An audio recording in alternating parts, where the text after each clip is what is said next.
My name is Muriel Parker, and I'm 29 years old. I'm writing this from the dining table in my grandmother's house, the same table where she used to braid my hair before school, the same table where I did homework while she hummed hymns under her breath.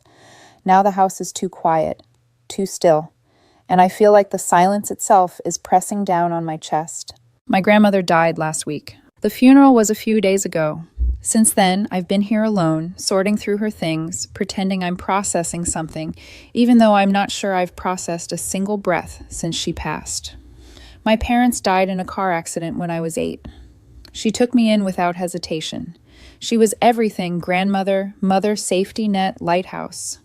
She carried me until I could walk on my own, and even then she stayed close enough that I never felt lost. 6 months ago, we got the diagnosis: pancreatic cancer, stage 4. The doctor said 3 months if we were lucky. She made it 6 because she was stubborn and kind and stronger than anyone should have to be. The moment we got the news, I moved back in, packed up, took leave from work, and moved into my childhood bedroom. My boyfriend of 2 years, Jacob, didn't take it well. "You're just leaving?" he'd asked, arms folded, voice sharp enough to cut. "We built a life together, Muriel." "She's dying," I said. "I need to take care of her." "What about us? What about everything we planned?" "It's temporary," I told him. "A few months at most." He stared at me like I'd chosen the wrong answer to a test. Looking back, that was probably the first red flag, how he talked about my grandmother, like she was an obstacle instead of a person. But I wasn't thinking about red flags. I was thinking about pain meds, hospice care, and how to make someone you love feel unafraid. Jacob visited twice, maybe 3 times, always with excuses, work plans, with friends, feeling tired. He spent those visits complaining about how far the drive was, or how the energy in this house feels depressing. I didn't argue. Every ounce of my focus was on my grandmother. 3 weeks before she died, I had to run to the pharmacy to pick up her medication. My aunt came over to watch her. When I pulled back into the driveway, my aunt's car was still there, but she was outside, red-faced and rigid. "You okay?" I asked. She looked at me like she was trying to decide whether to say something, then forced a smile that didn't reach her eyes. "Yeah, I should head out." She got in her car and left fast, like someone escaping something burning. I chalked it up to stress. Everyone was fraying at the edges back then. 2 weeks later, my grandmother slipped away peacefully in her bed. I held her hand. My aunt was there, my uncle, a couple cousins, a hospice nurse who cried quietly in the corner. Jacob didn't come. "I can't handle seeing death," he had texted. "It's too much for me. I'm sorry." I felt nothing reading it. Just a numb acceptance, like it was exactly the thing I should have expected him to say. The funeral was simple, small. A few relatives, people from her church, neighbors who'd known her for decades. I stood there like a ghost, shaking hands, nodding, hearing voices that sounded like they were underwater. After the service, people gathered back at her house. Casseroles, quiet condolences, the kind of soft chaos that follows grief. My aunt found me in the kitchen and pulled me aside, her voice trembling. "Muriel, I need to tell you something." My heart dropped. "Okay." She swallowed hard. "A few weeks ago, when I was sitting with your grandmother, Jacob showed up." My blood ran cold. He said he needed to speak to her privately. A man-to-woman talk, he called it. I stepped into the hallway to give them space, but I heard everything. I felt the kitchen tilt. "What happened?" I whispered. My aunt clenched her jaw so tight I could see a vein throb in her temple. "He told your grandmother that you were wasting your life taking care of her, that she was being selfish by holding on, that she should just let go, because you had a future to build and she was standing in the way." Everything inside me froze. What my voice wasn't even mine. I heard it clearly, my aunt said, eyes glassy. "Your grandmother cried. She was too weak to respond, but she cried. When Jacob left, she made me promise not to tell you. She said she didn't want to add more weight to your shoulders. But now that she's gone, you needed to know." I couldn't move, couldn't breathe.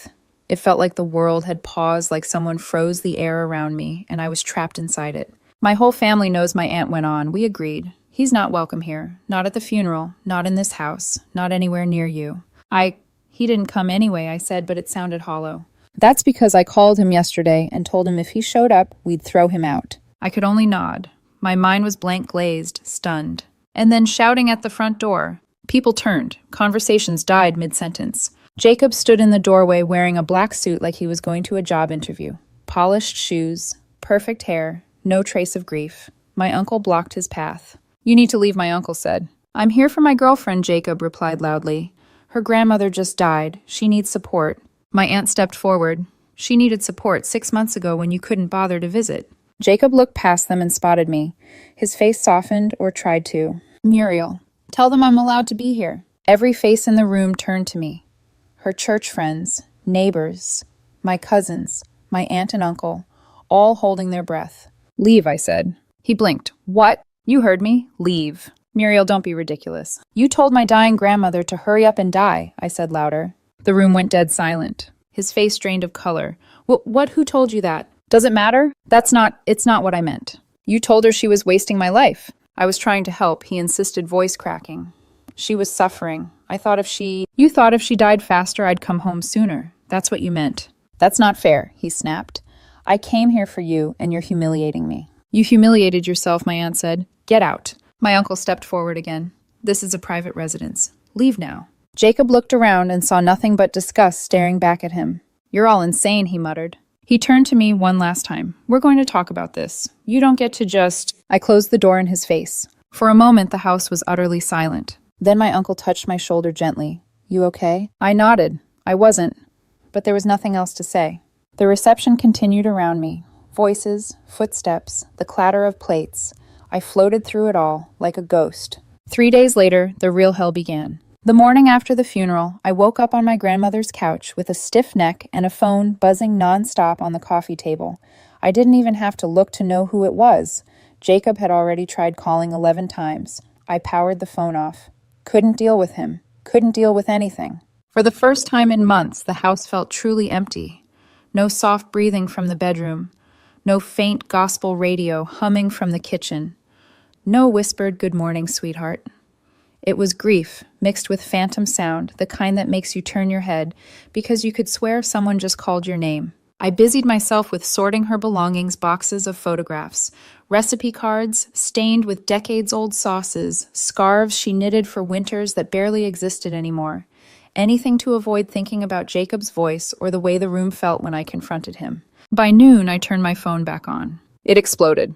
37 messages, 14 missed calls, 7 voicemails, and that was just from one number. The messages came in waves, apologies, begging for forgiveness, accusations, blaming me for overreacting, and then the manipulative ones. You don't understand. I was trying to protect our future. I made one mistake. Why are you letting your family turn you against me? You're being cruel, Muriel. You owe me a conversation. I didn't reply. Not once. By late afternoon, he switched tactics. I'm coming over. We need to talk. I blocked the number. 5 minutes later, another number. Then another. Then 3 more. Either he was borrowing phones, or he'd downloaded one of those apps that let you create endless fake numbers. Both options felt equally pathetic. I threw the phone onto the couch and went to make tea. My hands shook so badly I spilled boiling water across the counter. The stress had settled into my bones. Around 5 p.m., there was a knock on the door. I froze. Another knock, firm, insistent. I opened it only because I knew Jacob wouldn't knock this politely. It was Amanda, his best friend. Of course it was. Muriel, she said, folding her arms like she was my disappointed supervisor. We need to talk. I stepped outside and closed the door behind me. No, we don't. She sighed dramatically. He's devastated. He's barely eating. He hasn't slept. He's been crying non-stop. I blinked at her. He told my dying grandmother to hurry up and die. That is not what he meant. How else is that supposed to mean? She shifted eyes, sharp with irritation. Look, he felt abandoned. You moved out of the apartment without warning. You were too focused on your grandmother. He felt like you didn't care about him anymore. My grandmother was dying, and he was alive, she snapped. He needed you too. Something inside me snapped so loudly I almost heard it. Leave, I said. You're being dramatic. Leave, Amanda, before I call the police. Her mouth twisted. He loves you, Muriel. Don't throw away 2 years over this. I closed the door on her mid-sentence. 5 minutes later, Jacob texted from yet another number. Amanda said you acted insane. I'm trying to fix things. Why are you fighting me? Blocked. That night, with the house dark and quiet, I finally forced myself to go back to my apartment. I needed clothes, toothpaste, anything familiar. When I opened the door, the smell hit me first. Old food, stale air, something sour hiding beneath cologne. Jacob's cologne. Everywhere. Takeout containers stacked like tiny towers around the living room. Dirty plates on the counter. His clothes draped across the couch like he'd undressed mid-step. My bed was covered in his laundry and snack wrappers. He'd lived here like he owned the place, like I was the temporary one, like he'd been waiting for me to come back and pick up the life he assumed we still shared. The anger I'd been drowning under finally flared. I grabbed boxes from the storage closet and started packing. His shirts, his shoes, his stupid novelty mugs, everything. Hundreds of tiny reminders that he thought my home was still his. When I was done, I stacked the boxes by the front door and called a locksmith. "Tonight, if possible," I said. The locksmith came at midnight, worked quietly, and left me with a new set of keys. I sent Jacob one single text, the only response he'd gotten from me since the funeral. "Your things are boxed by the apartment door. You have 1 day to pick them up. Your key doesn't work anymore. I changed the locks. Do not contact me again." His reaction was immediate. "Are you kidding me?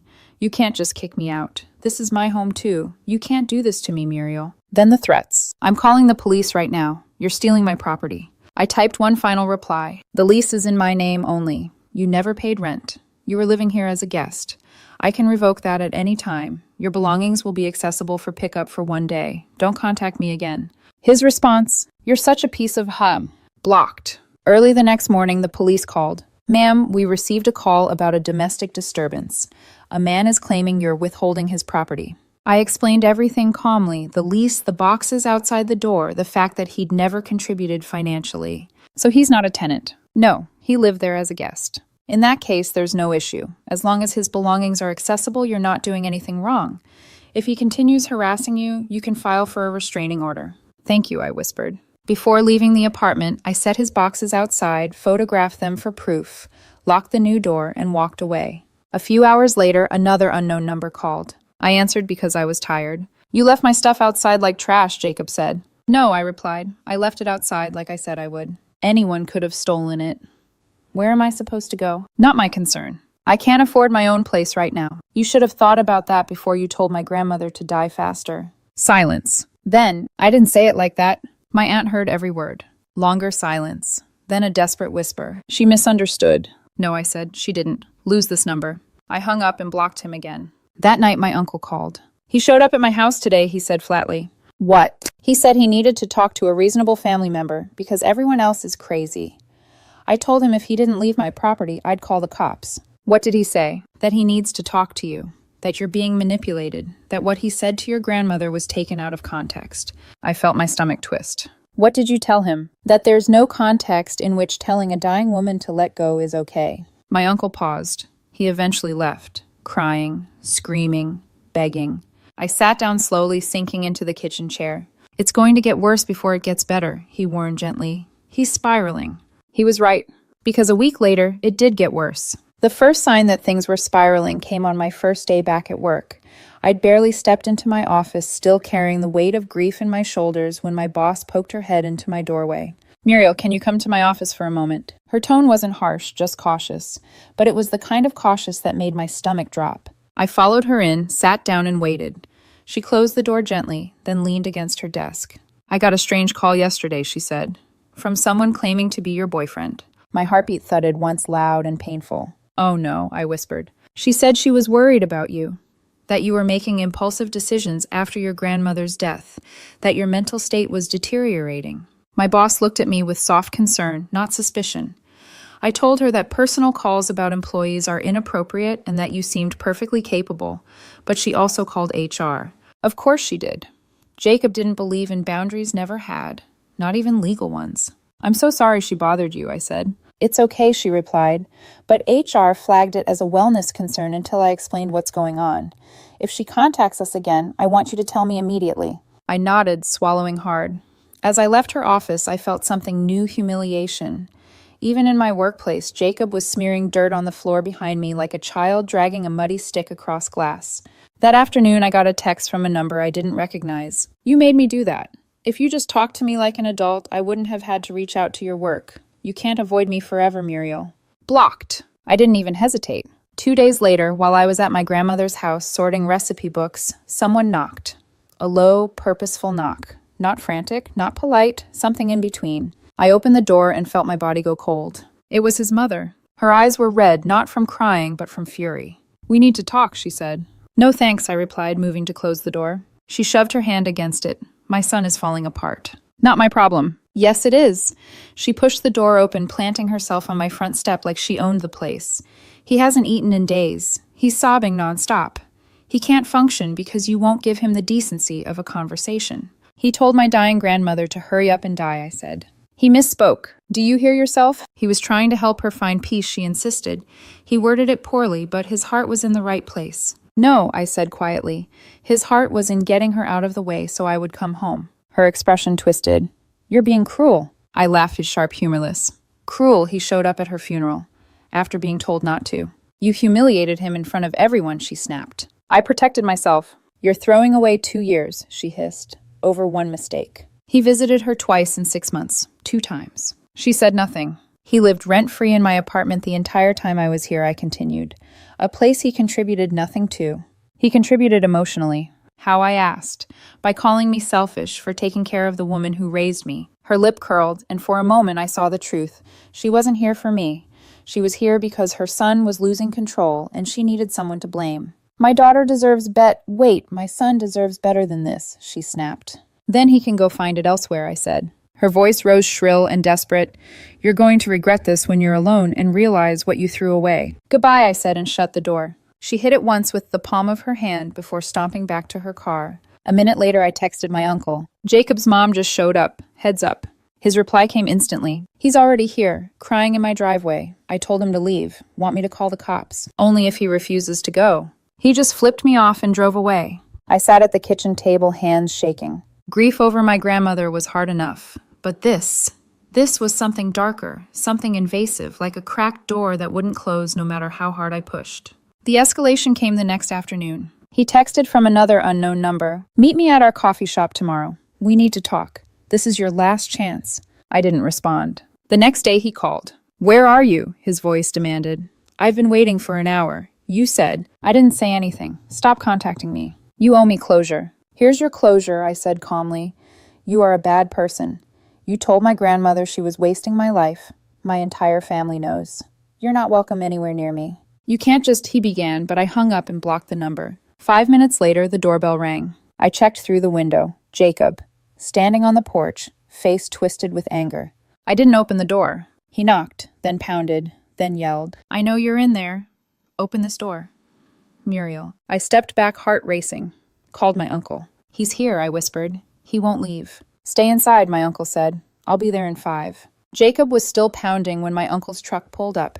My uncle got out, walked up the steps, and spoke with the calmness of a man who'd seen this pattern before. Leave. Jacob's voice pitched high. I'm trying to talk to her. She doesn't want to talk. That's the point. She needs to say it to my face. She said it by locking the door. That's not... My uncle pulled out his phone and started dialing. Jacob bolted, ran to his car tires, screeching as he peeled away. My uncle came inside. You all right? He asked quietly. I'm tired, I said. So tired. Then it's time, he replied. You need a restraining order. I didn't argue. For the first time in weeks, someone said something that felt like relief. The next day, I walked into the courthouse and filed every piece of evidence I had.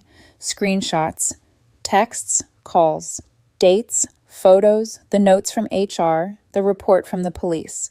I had to rewrite the entire story on official paper line by line. It was exhausting, but also clarifying, like wiping fog off a mirror and finally seeing the shape of something ugly. The temporary restraining order was granted immediately. Jacob got served that night at his friend's house. My lawyer later told me he refused to sign the papers, called the officer names, and slammed the door. I got an email from Jacob an hour later. The subject line read, "You're going to regret this." I didn't open it. I forwarded it straight to my lawyer. His response, "Perfect, this helps our case significantly." And for the first time in weeks, I slept. Not well, not peacefully, but I slept. Because the next part of this story would take place in a courtroom. And I was finally done being quiet. The temporary restraining order was supposed to give me breathing room space, to grieve space, to think space, to simply exist without checking the window every few minutes. And for 2 days, it felt like it was working. 2 days where my phone stayed quiet. 2 days where no one knocked on my door. 2 days where I caught myself inhaling without realizing I'd been holding my breath for weeks. But peace doesn't last when someone refuses to accept boundaries. On the third night, just past 8 p.m., as I was sorting through my grandmother's sewing baskets, my phone buzzed with a call from the apartment building manager. "Hi, Ms. Parker," he said, voice tight. Your ex-boyfriend is here. My blood went cold. What do you mean here? He's in the lobby trying to wait for someone to open the door. He told the front desk he forgot something upstairs. He doesn't live there, I said, already pacing. He was never on the lease. That's what I told him, the manager said. Then he said he still should be allowed up. I closed my eyes. Is he gone? Not yet. When I mentioned there's now a restraining order, he left pretty fast. Just wanted to give you a heads up. If he shows up again, I'm calling the police immediately. Thank you, I whispered. I locked every door in my grandmother's house that night, even the ones we never used. Grief I could handle. Loneliness I could handle. But having to constantly brace for a man who refused to let go, that was a different kind of exhaustion, the kind that seeped into my bones. The next morning, on my way back from picking up groceries, my phone lit up with a call from a number I didn't know. Normally, I wouldn't have answered, but something in my gut made me swipe green. Muriel, a voice asked. I recognized it instantly, Jacob's best friend Amanda. I didn't say a word. She sighed into the receiver. You're seriously doing this. You're violating the restraining order by calling me, I replied. That doesn't apply to me. It does if you're calling on his behalf. That's third-party contact. I'm just trying to help. No, I said. You're trying to help him. And helping him means hurting me. You're unbelievable, she snapped. He is a wreck. He can't sleep. He can't work. He can't. If you call again, I said calmly, I will report this. Last warning. She cursed at me and hung up. I blocked her. 5 minutes later, text from another unknown number. He needs closure, Muriel. Stop making this harder. You two were perfect. Don't ruin it. If you cared about him at all, you'd talk to him. Blocked. Blocked. Blocked. Every time I thought the well of harassment might be drying up, a new stream burst through. By the time the hearing date approached, I was wrung out. Dry. Emotionally paper-thin. But also resolute. The kind of resolve that comes from hitting a wall so hard, you finally stop asking why the wall exists and start looking for a door around it. On the morning of the hearing, I drove to the courthouse with my uncle in the passenger seat. He insisted on coming, even though I told him I'd be fine. Your family, he said simply.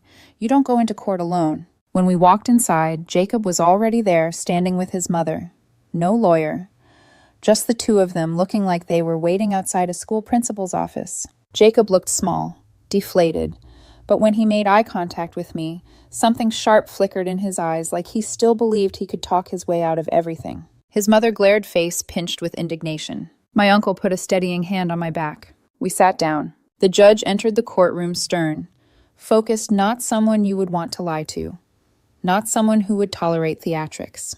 The clerk called our case. We approached. My lawyer presented our documentation, screenshots of every call, every text from new numbers, timestamps of his appearances at the apartment, HR emails, confirming harassment, the subject line of the threatening email, the incident with his mother showing up at my home, dates, locations, photos. The judge flipped through it all slowly, carefully, then turned to Jacob. Sir, do you dispute any of this? Jacob swallowed hard. She blocked me. I just wanted to talk to her. The judge raised an eyebrow. Did you or did you not contact her from multiple phone numbers after she blocked you? That's because she wouldn't. Did you or did you not? The judge repeated. Yes. Silence. The judge adjusted his glasses. Did you contact her employer claiming she was mentally unstable? I was worried. Yes or no?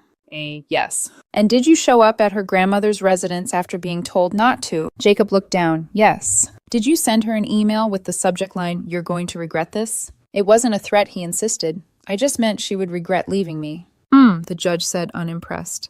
And did you or did you not tell her dying grandmother that she should let go because she was wasting her granddaughter's life? Jacob froze. His mother stepped forward.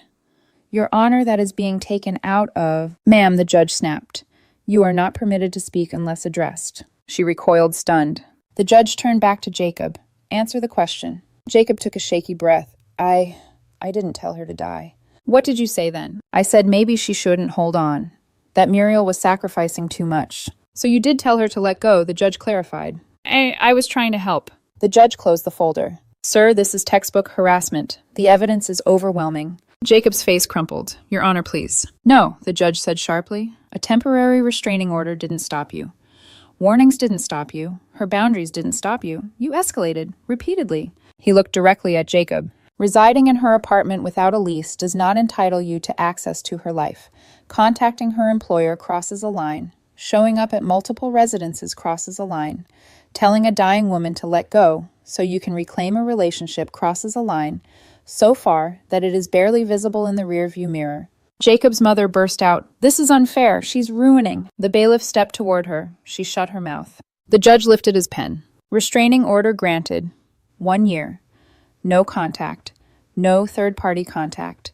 No approach within 500 feet of Ms. Parker, her residence, her workplace, or any family member. Jacob covered his face with his hands. His mother grabbed his arm like she could hold together what was left of him. My uncle squeezed my shoulder. I didn't realize I was shaking until then.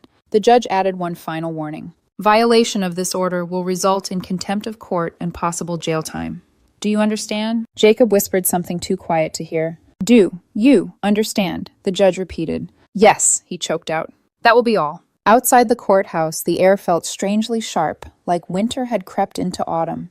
My uncle walked beside me as Jacob and his mother hurried across the parking lot, avoiding eye contact. You did the right thing, my uncle said softly. For the first time in weeks, I believed him. We went to lunch. He told stories about my grandmother, ones I'd never heard, ones that made me laugh, really laugh. It felt like the first inhale I'd taken in months that didn't hurt. But even then, in the back of my mind, something whispered. It's not over yet. Not completely.